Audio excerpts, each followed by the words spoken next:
Assalamualaikum warahmatullahi wabarakatuh.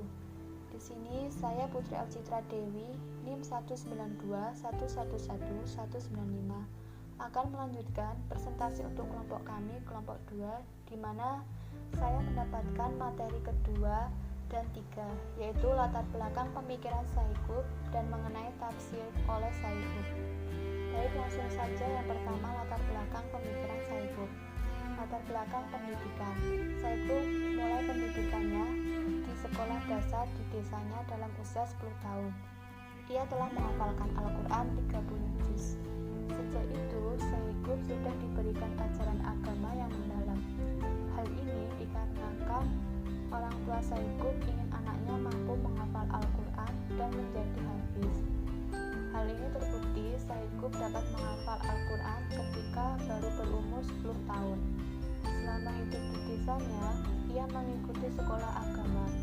Pada tahun 1920, ketika usia Syaikub 13 tahun, Kutub merantau ke Kairo untuk melanjutkan pendidikannya. Ia belajar di Madrasah Mu'allimin Al-Aliyah pada tahun 1922. Setelah selesai dari Madrasah Mu'allimin Al-Aliyah, Kutub melanjutkan sekolahnya ke Sekolah Persiapan Darul Ulum tahun 1925 dan kuliah di Darul Ulum dalam bidang sastra hingga selesai tahun 1933. Syaikub mengikuti pendidikan keguruan dan lulus pada tahun 1928. Lalu ia mengikuti kuliah secara informal di tingkat sanawiyah pada tahun 1928 hingga tahun 1929 di Tazkiyah Darul Ulum. Pada tahun 1930,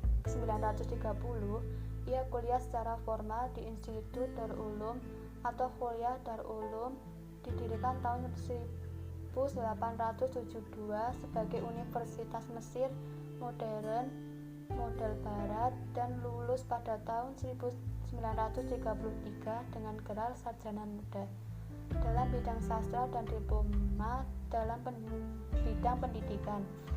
Sebagai pengakuan atas prestasinya, ia ditunjuk sebagai dosen di alma maternya. Sejak tahun 1933, ia bekerja di Departemen Pendidikan dengan tugas sebagai tenaga pengajar di sekolah milik Departemen Pendidikan selama 6 tahun. Setahun di Suez, setahun di Dimyat, 2 tahun di Kairo, dan 2 tahun di Madrasah Ibtidaiyah Halwan. Setelah bekerja sebagai tenaga pengajar, ia kemudian pindah kerja sebagai pegawai kantor di Departemen Pendidikan sebagai penilik. Lalu pindah tugas ke Lembaga Pengawasan Pendidikan Umum selama 8 tahun. Sampai akhirnya kementerian mengirim ke Amerika untuk belajar pada tahun 1948. Setelah selesai studi di Amerika, ia kembali di Mesir pada tahun 1950. Di Amerika Serikat, ia belajar tentang pendidikan di Wilson Teachers College, kini bernama Universitas Columbia, di lingkungan Universitas Northern Colorado dan Universitas Stanford, dan meraih gelar MA pada tahun 1950. Dalam perjuangan pulang ke Mesir tahun 1951, ia mengunjungi Inggris, Swiss, dan Italia. Karya-karya Syaikub. Yang pertama, Syaikub menulis buku dalam berbagai judul, baik sastra, sosial, pendidikan, politik, filsafat maupun agama. Karya-karyanya telah terkenal sebagai luas di dunia Arab dan Islam. Jumlah karangannya telah mencapai 24 buku, diantaranya Fil Dilal Quran dan 30 juz, selain buku-buku yang tidak kita ketahui sampai sekarang. Fase-fase kehidupan Syaikub. Menurut Dr. Saleh Abdul Fattah Al-Khaliki, seorang pengamat Syaikub membagi kehidupan Islami Syaikub menjadi 4 fase. Yang pertama, fase keislaman yang bernuansa seni. Yang kedua, fase keislaman umum. Yang ketiga, fase amal Islami yang terorganisasi.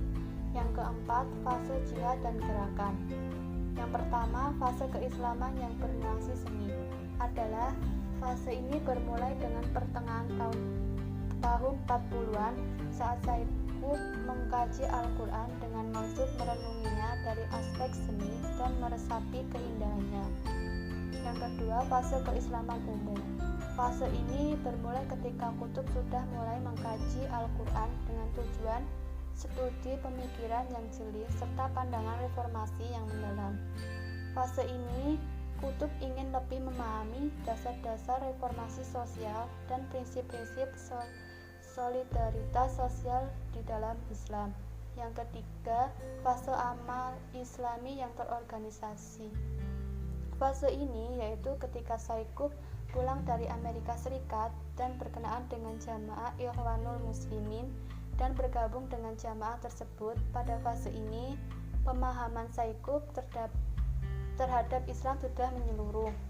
Yang keempat, fase jihad dan gerakan. Fase ini dimulai ketika Saikub sudah menggelamkan dirinya ke dalam konflik pemikiran dan praktek nyata dengan kejahilannya dan melawan kejahilannya dengan jihad yang nyata. Fase ini bermula sejak Saikub dimasukkan ke penjara pada tahun 1954 sampai di penghujung hayat pada tahun 1966.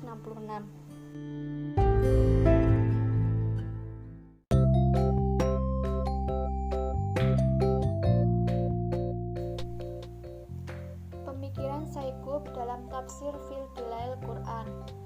Sistem penulisan tafsir fil Dilail Quran karya Saikub yang paling terkenal ini, adapun sistematika dan sumber tersebut yaitu ia lebih dahulu memberikan pengantar dalam pendahuluan surat ataupun setiap unit ayat yang menggambarkan keutuhan kandungan isi surat atau ayat serta pokok-pokok pikiran dan tujuan. Di samping itu, Saikub juga menjelaskan kandungan makna menurut ketentuan bahasa Arab dengan ungkapan yang lugas, jernih, dan sederhana. Kemudian ia juga menafsirkan ayat demi ayat dengan berpijak dan nas-nas yang sahih, memberikan tafsiran dan pandangan dalam bentuk stimulasi dinamis, konsep alternatif, serta mengingatkan antara ajaran Islam dan pertumbuhan serta perkembangan ilmu pengetahuan dengan ungkapan yang dapat menjangkau problematika kehidupan masa kini.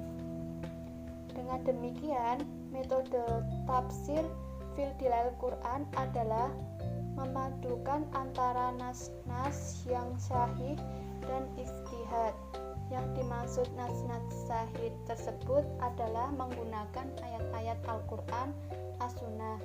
Walaupun penggunaan ayat-ayat Al-Quran tidak begitu banyak bila dibandingkan dari sumber-sumber yang lain. Dalam menggunakan nas-nas yang sahih, nampaklah Saikub sejalan dengan pendapat para ahli ilmu tafsir, yaitu ia menggunakan ayat Al-Quran, as-sunnah, dan as-sahabat, walaupun juga didapati menggunakan ucapan tabi'in dalam jumlah yang sangat sedikit. Saikub dalam menggunakan as-sunnah banyak berpegangan pada riwayat Imam Al-Bukhari, Muslim, Ashabus Sunnah, dan Imam Ahmad. Sebagaimana ia juga sering merujuk kitab-kitab tafsir klasik seperti At-Tabari, At-Qurtubi, dan Ibnu Katsir. Walaupun menggunakan ijtihad dalam menafsirkan satu ayat, namun bila ayat tersebut adalah ayat-ayat hukum, maka beliau sangat hati-hati dalam mengambil kesimpulan, sehingga dipaparkan juga secara panjang lebar pendapat para imam mujtahidin seperti Imam Abu Hanifah, Imam Malik, Imam Syafi'i, dan juga Imam Ahmad bin Hambal. Pemikiran Saikub dalam menafsirkan fil Dilail Quran. Saikub mengawali tafsirnya dengan kalimat yang penuh dengan makna. Hidup di bawah naungan Al-Quran adalah sebuah kenikmatan. Kenikmatan yang tidak akan dipahami kecuali bagi yang merasakannya. Kenikmatan yang mengangkat umur, memberkatinya, dan memurniakannya. Saikub berpendapat bahwa Islam adalah way of life yang komprehensif. Islam mampu menyuguhkan solusi bagi segala problem kehidupan manusia yang timbul dari sistem Islami. Al-Quran sebagai sumber utama dan pertama ajaran Islam mencakup seluruh aspek kehidupan manusia.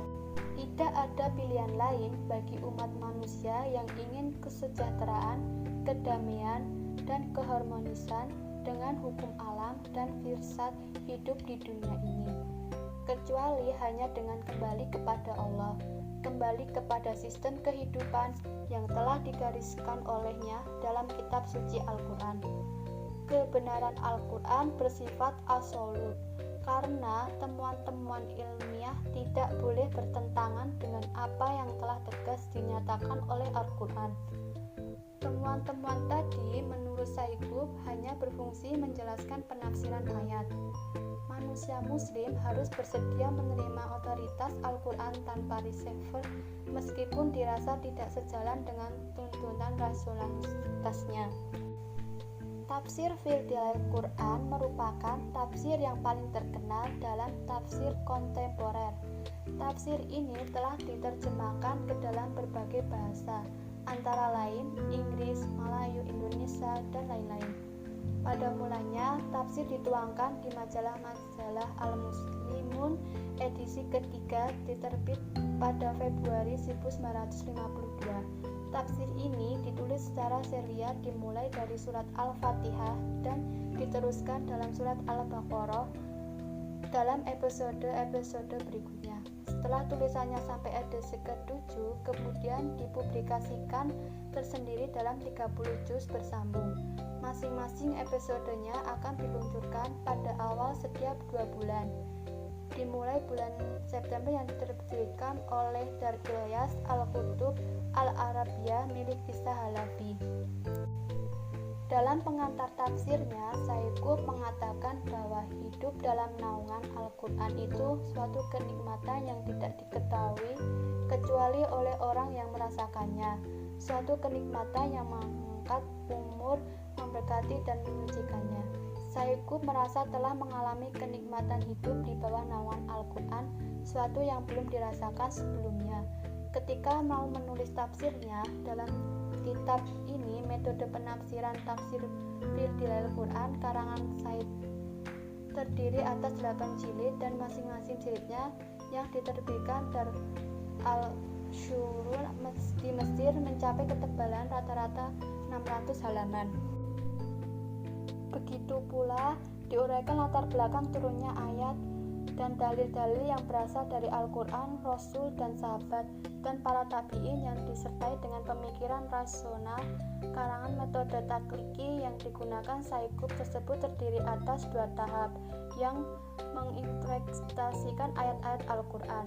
Yang pertama, Sayyid Qutb hanya mengambil dari Al-Quran saja, sama sekali tidak ada peran bagi rujukan referensi yang sumber-sumber lain. Kedua, sifat sekunder serta penyempurnaan bagi tahap pertama yang dilakukan Sayyid Qutb. Dengan metode yang kedua ini, sebagai yang dikatakan Ahnan Yuzur yang dikutip oleh Al-Khalidi bahwa Sayyid Qutb dalam menggunakan rujukan sekunder tidak berpengaruh terlebih dahulu dengan satu warna pun di antara corak-corak tafsir dan takwil. Sebagaimana hal ini juga mewujudkan tekad beliau untuk tidak pula dari riwayat-riwayat yang sahih dan tafsir al-maksur dalam upaya memperkaya metode penafsiran tersebut. Sayyid Qutb selalu mengutip penafsiran-penafsiran ulama lain yang sejalan dengan alur pemikirannya.